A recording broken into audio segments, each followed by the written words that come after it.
দীর্ঘ ১৬ বছর শেখ হাসিনার শাসনকালে অতি প্রভাবশালী নেতাকর্মীদের মধ্যে রয়েছেন বেক্সিমকো গ্রুপের vice chairman Salman F Rahman.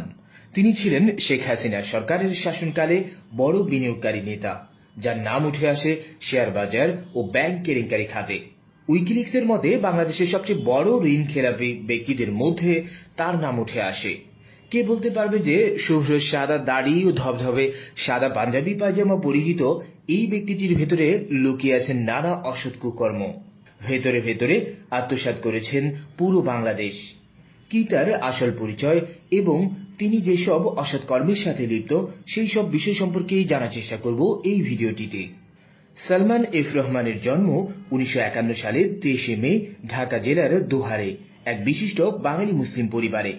পিতা ফজলুর রহমান ছিলেন পাকিস্তানের প্রতিমন্ত্রীর পদে নিযুক্ত এবং মা সৈয়দা ফাতিনা রহমান ছিলেন পেশায় একজন গৃহিণী। সালমান এফ রহমান ঢাকার নটরডেম কলেজ থেকে উচ্চ মাধ্যমিক শেষ করে ১৯৬৮ সালে পদার্থবিদ্যায় ভর্তি হন ঢাকা বিশ্ববিদ্যালয়ে এবং পরে তিনি করাচি বিশ্ববিদ্যালয় থেকে স্নাতক ডিগ্রি লাভ করেন।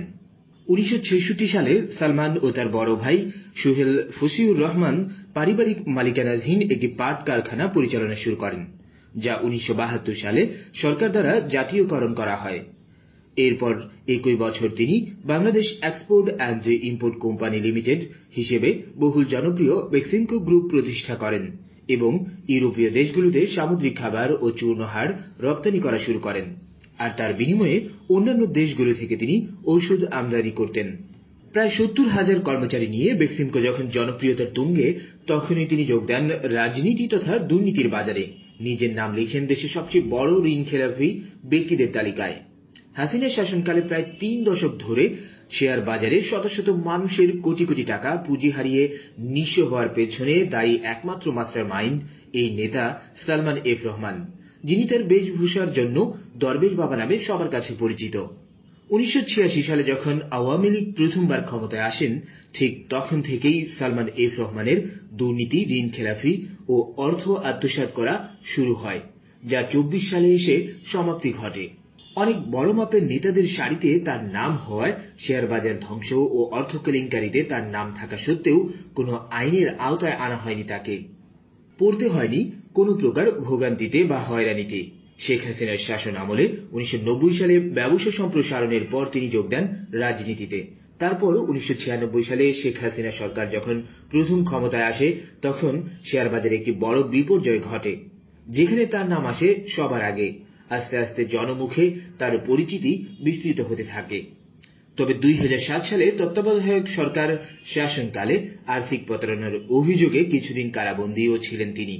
২০০৯ সাল থেকে ২০১৮ সাল পর্যন্ত শেখ হাসিনা সরকার নির্বাচিত হওয়ার পর তিনি প্রধানমন্ত্রীর প্রাইভেট সেক্রেটারি ডেভেলপমেন্ট অ্যাডভাইজর পদে নিযুক্ত হন। পরবর্তীতে তাকে ২০১৯ সাল থেকে ২০২৪ সালে শেখ হাসিনা সরকার পতনের আগ পর্যন্ত প্রধানমন্ত্রীর শিল্প ও বেসরকারি বিনিয়োগ উপদেষ্টা হিসেবে নির্বাচিত করা হয়।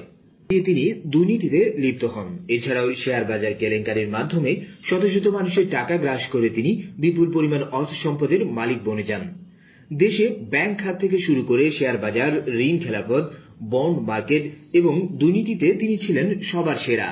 তার সাথে জড়িত প্রতিষ্ঠানগুলো ৪টি সরকারি ও ৩টি বেসরকারি ব্যাংক থেকে প্রায় ৩৬,৮৬৫ কোটি টাকা ঋণ নিয়েছে, যার মধ্যে জনতা ব্যাংক থেকে সবচেয়ে বেশি প্রায় ২৩,০৭০ কোটি টাকা ঋণ নেন এই দরবেশ বাবা।